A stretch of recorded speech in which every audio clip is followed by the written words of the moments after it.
Hey guys, welcome back to the channel. Behind me, I got a 2018 Toyota Rav4, and we're going to be doing a maintenance today. We're going to be replacing the spark plugs.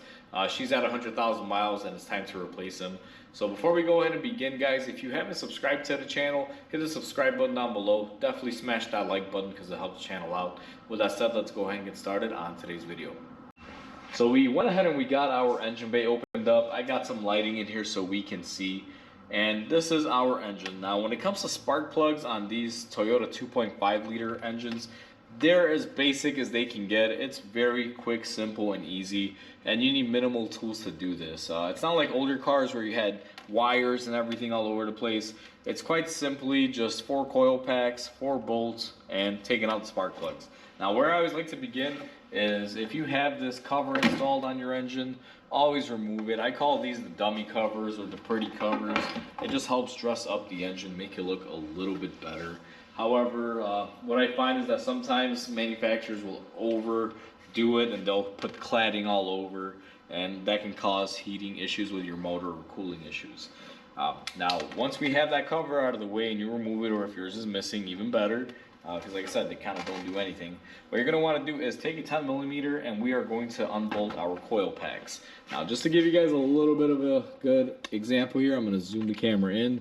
These are our coil packs, and we're going to go after this 10 millimeter bolt right there. We're going to go ahead and remove those. So let me get the camera squared back away and I'll show you guys how we do that. So now that we know what we're going to be removing, I'm going to go ahead and remove the 10 millimeter bolts. Now, one thing that I do want to mention, there are connectors that are hooked up to our coil packs. I'm going to try to leave those in and not mess with them because these are the type of connectors that have a tendency to break. Now, the way you would want to remove these is to just push this tab down and pull on them. But typically these tabs can be really brittle and they will break. So just be mindful of that. If I can get away without removing them and I can still get lift on the coil, that's how I'm going to do it. But first, let's try to remove these bolts here and get the coils off. So remove the 4 10 millimeter bolts. Every coil has its own bolt. It's pretty standard when it comes to these. It's all individualized. And then what you're going to want to do is go ahead and just wiggle them off. And let's see if we have enough room. So this first one, I'm able to get it off without disconnecting it. And let's wiggle our second one in. And this one, it was able to come out as well. So okay, that's a plus right there. This one, the third one, I know will be a little challenge, and it's not going to. So we're going to have to disconnect it. So we're going to push the tab and pull up on it. Now, it's not that all of these break, and I'm pretty sure on this one I may be fine. But, you know, these are very common to break. Now, this last coil pack, I removed it. And just to show you guys what happens is, you notice that it looks a little different, like something's missing. This one has the little rubber grommet. This one is missing. And that's because it actually stayed on the engine.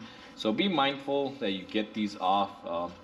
And what I always tell people, even though there's no wires or anything like that to replace on these, the way that you can do it is one of two ways. You can replace just the spark plugs, or you could also replace spark plugs with coils. Now, these coils are not cheap, and these don't have any issues, so there's no reason to replace them. However, if they do have an issue, sometimes it's going to be on this boot end. Depending on where you can get your parts from or where you get them from, you may be able to get these little boot kits and be able to just replace this rubber portion.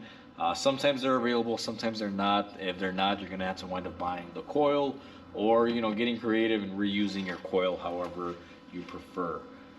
But all of ours are good. They're not burned up. Again, we're just doing this as a maintenance. It's not that this vehicle has any issues or anything. We're just doing a 100K spark plug change on it. So now that we got our coil packs off, it's time to remove our spark plugs. Now, the best advice I could give anyone is you do not want to remove spark plugs on a hot engine. If your engine is hot and it was running, you may not want to do it because you could pull out the spark plug and possibly have the spark plug threads close up on you a little bit.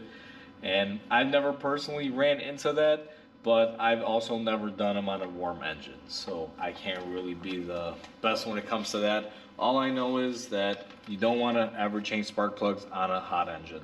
Now, our engine's been sitting here, it's pretty cold. You can actually touch it and, you know, it's not hot.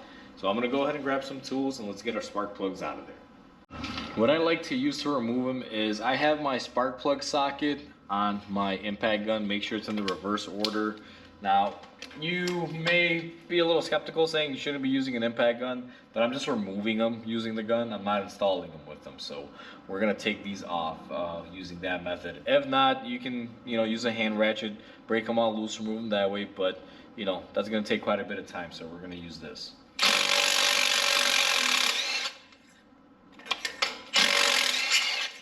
Now we're gonna go to each one and break them free.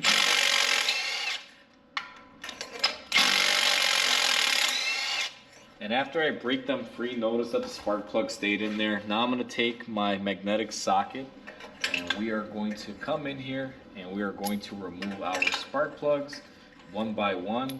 Now I like keeping them in order just because I wanna know what cylinder is doing what. And if there is an issue, I can notate it and just keep it in the back of my mind if I do have an issue later on. Now looking at the spark plugs here, it looks like the farther more outer cylinder, which is number 1 here, looks like that was running pretty rich there. You can see there's some discoloration. Otherwise, they look about the same. They're all the same brand. These are Denso. And for these being original plugs, according to what the vehicle owner told me, that it's never had it done and they've had this car since brand new, these are actually in pretty good shape. Typically you'll find that they have a lot of leakage right here through the ceramic. You'll see some yellow staining typically, and these do not have it. So it may be suspect that maybe these have been done. Maybe the customer did some sort of service at the dealer and they were a part of it and maybe they didn't know. But if these are truly 100,000 mile spark plugs in there, they are in fantastic shape. Can't really say anything bad about them. So now what we're gonna do is go ahead and take our new spark plugs, and you wanna be very careful with new spark plugs. Don't drop them. When these come in the packaging, they normally have a protective cap on here. Make sure that after you remove that cap, you don't drop them, because if you do and you bend the electrode, you could damage the spark plug.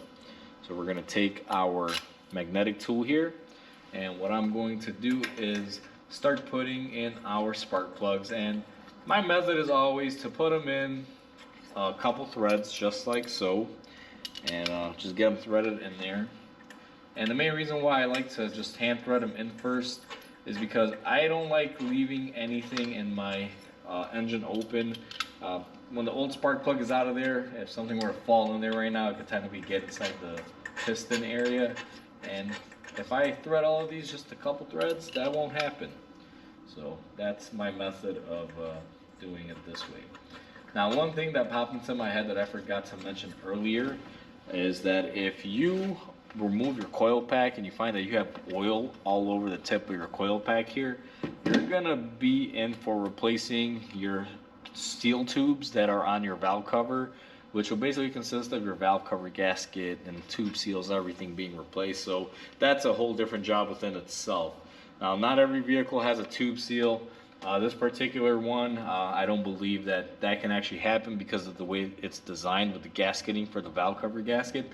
But if you have another Toyota that you're doing this on and it has a similar engine, because most of these are pretty simplistic, they all kind of follow the same design. And if you're using this video as a reference for something else other than this particular engine and you run into that, just want to make sure that you're aware and you're mindful of that. So now that we have everything hand threaded on, I'm going to take my ratchet and my spark plug tool, and I'm not going to film this because this is probably going to take me a little bit, but we're going to go ahead and tighten down all of our spark plugs. And once they're tightened down, I'll be right back with you guys. Now that we have our spark plugs tightened and torqued into place, we are ready to do the installation of the coil packs. Now, one thing I will say is that you shouldn't over tighten your spark plugs. Make sure you torque them correctly. On my channel, I don't like sharing torque specs and things of that nature, because if, let's say, a couple years down the line Toyota has an issue and they decide that the torque wasn't adequate enough at the time that I filmed this video, and they later on change the torque sequence or specs on them, I don't want to have, let's say, a issue with anyone. Not that it's an issue, because obviously this is all at your own risk, as they say, but that's why I mainly don't share specs. It's just I don't want to have an issue with anyone. So now before we go ahead and install our coil packs, or if you're installing new coil packs, one thing that you always have to do is go ahead and take some dielectric grease. This is the product that I use. It's made by Permatex. It's called tune-up grease, dielectric grease, even silicone paste. It's basically all the same. And what you're going to want to do is put a small amount here on the tip to help insulate the coil pack when it goes on the spark plug. It'll help keep moisture out. It'll also help any arcing issues. It does help the flow of electricity better, or spark from the coil to the spark plug. It helps that out as well. So we're just gonna go ahead and fill a little bit on each coil. You don't want to overdo it, just a little dab, enough to where it coats. You don't have to do this, you can skip it, it's not mandatory, but I find that this definitely helps in a lot of different ways. One way that it definitely helps is if you're replacing your spark plugs in the near future, and your engine, let's say, got hot or overheated at one point in time, that'll help keep that boot from sticking to the spark plug on your next tune-up.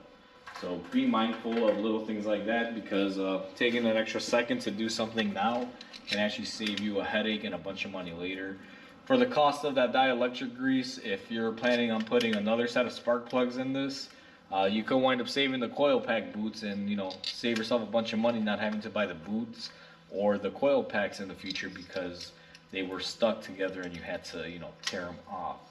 So now I went ahead and I just got my 10mm bolts lined up on my coil packs, and we're gonna go ahead and plug in the two coils that we disconnected. And what we're gonna do is take our gun and we're gonna lightly tighten these. Now don't go crazy, they don't need a lot. Coil packs are made out of plastic, so you don't want to crack them.